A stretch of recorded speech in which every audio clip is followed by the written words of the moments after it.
Today is Monday, March 21st, and this is the ADM Investor Services Weekly Market Kickoff. Please note that the views and opinions expressed here today are solely those of our guests and should not be construed as the views or opinions of ADM Investor Services or ADM. Today's guests are Steve Freed, ADMIS Vice President of Grain Research, and Alan Bush, ADM Investor Services Senior Financial Economist. Alan, starting with the financial markets this morning, why are most major central banks hiking interest rates or reducing accommodations while the Bank of Japan remains very accommodative? Well, basically, there is an inflation problem, of course, as we well know in the U.S., but also in the UK and in the Eurozone. But the inflation situation in Japan is not quite as severe, and in fact, they're still trying to get their inflation to a higher level. So with that in mind, those central banks that have an inflation problem are very much likely to remove accommodation. We've already seen the Bank of England raising rates 3 times, the Fed the 1 time. Bank of the European Central Bank is going to become less accommodative. So that trend is likely to continue, and that is a situation that is likely to very much undermine the yen. In fact, the yen just last week fell to a 6-year low, and I think there is more of the same in store. So any rallies in the yen should be used as selling opportunities, as these central bank policies are very much pointing to lower prices for the Japanese yen.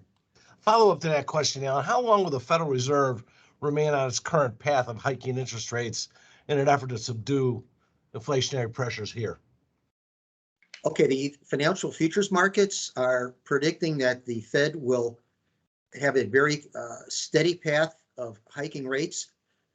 Probably the tipping point is going to be the fourth quarter of 2023. That's when these financial futures markets predicting that the Fed may be at its zenith, so to speak, as far as enough tightening. So after that and into the beginning of 2024, there may be pressure on the Fed to actually become a bit more accommodative. But between now and fourth quarter of 2023, there's a likely steady path of tighter credit from the Fed and probably some of the other central banks as well. Alan, the stock market recovered somewhat last week, gaining back a significant amount of the recent losses. Do you feel the rebound will continue, and can the market still make new highs in 2022? Well, I think we have seen some technical improvement. Some downtrend lines have been penetrated on the upside, but as long as we have the geopolitical issues that remain and still apparently very much unresolved in the hawkish Fed, it's going to be difficult for stock index futures to sustain this recovery that we did see last week.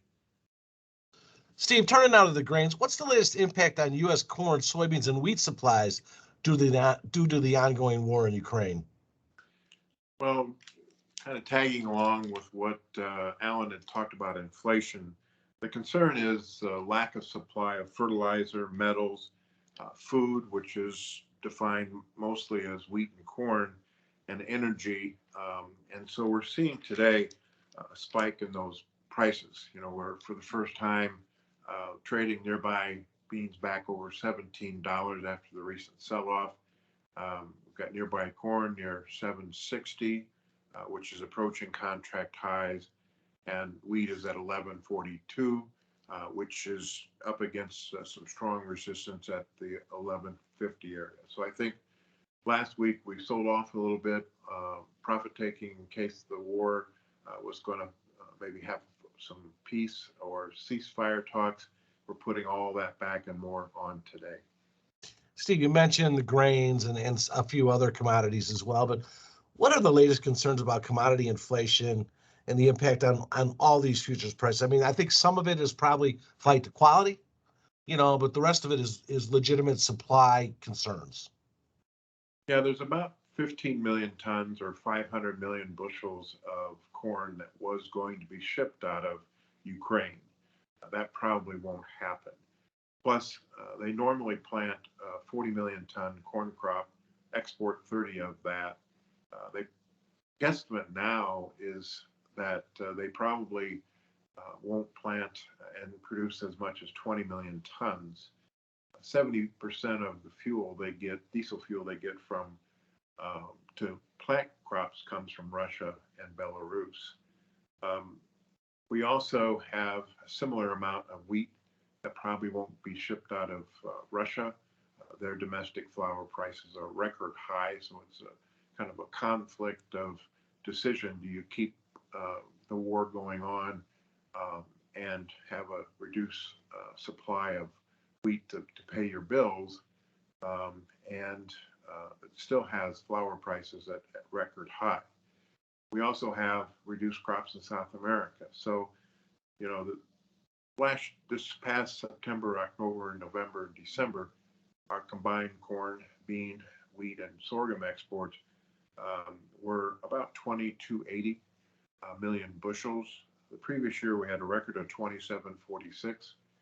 That would equate to an entire year exports of 5,700.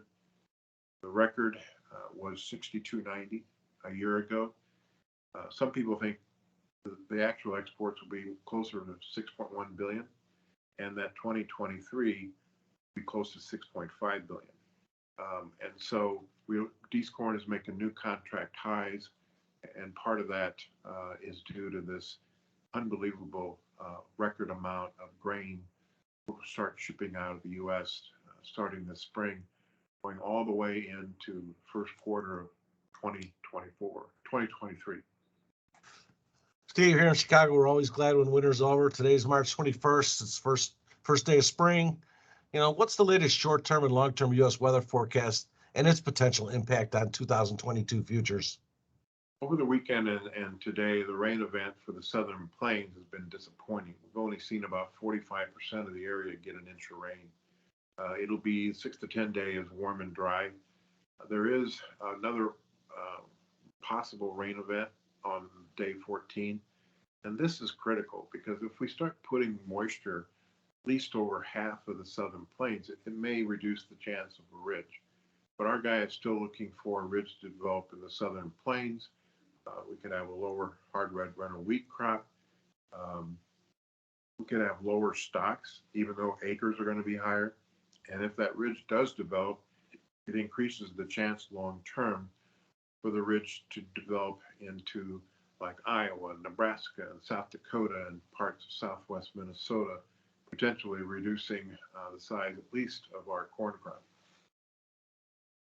We'll have to see how this works out. Thank you very much to both of you. Remember, the views and opinions expressed today on this video are solely those of our guests, should not be construed as the views or opinions of ADM Investor Services or ADM. If you'd like more information about our brokerage services, would like to speak to one of our experts about managing your risks, or would like to open a trading account, please visit www.admis.com.